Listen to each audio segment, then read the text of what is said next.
Hola, buenas tardes. Mi nombre es Francisco Manuel Sánchez Guzmán, estudiante del tercer semestre de la carrera de Ingeniería Industrial y vengo a hablarles de vectores fuerza. Empecemos con las cantidades escalares y vectoriales. Una cantidad escalar es cualquier cantidad física positiva o negativa que se puede especificar por completo mediante su magnitud. Algunos ejemplos de estas son la longitud, la masa y el volumen. Un vector es cualquier cantidad física que requiere tanto de magnitud como de dirección para su descripción completa. Un vector se representa gráficamente mediante una flecha. La longitud de la flecha representa la magnitud del vector y el ángulo entre el vector y un eje fijo define la dirección de su línea de acción.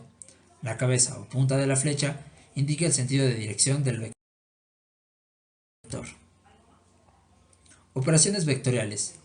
Multiplicación y división de un vector por un escalar. Si un vector se multiplica por un escalar positivo, su magnitud se incrementa en esa cantidad. Y cuando se multiplica por un escalar negativo, también cambiará el sentido de la dirección del vector. Para sumar vectores gráficamente, dos vectores solemos utilizar la llamada regla del paralelogramo, que consiste en trazar por el extremo de cada vector una paralela al otro. El vector resultante de la suma tiene su origen en el origen de los vectores y su extremo en el punto en el que cruzan las dos paralelas que hemos trazado. También podemos recalcar que la resta de vectores entre a y b también se puede expresar como resultante es igual a más menos b.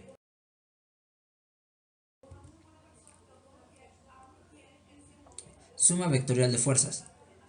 El método del polígono es muy utilizado cuando queremos sumar tres o más vectores y consiste en colocar un vector a continuación del otro, de modo que el extremo del primero coincida con el origen del siguiente, y así sucesivamente hasta trasladar todos los vectores. La resultante será el vector que cierra el polígono, o sea, aquel que va desde el inicio del primero al extremo del último. Determinación de los componentes de una fuerza. Los componentes de un vector son las proyecciones de dicho vector sobre el eje coordenado.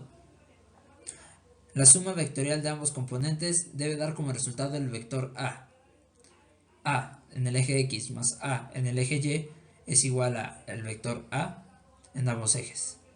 Para calcular estas componentes debemos usar uso de funciones trigonométricas. A en el eje X será igual a A por el coseno del ángulo del vector y A en el eje Y será A por el seno del ángulo del vector.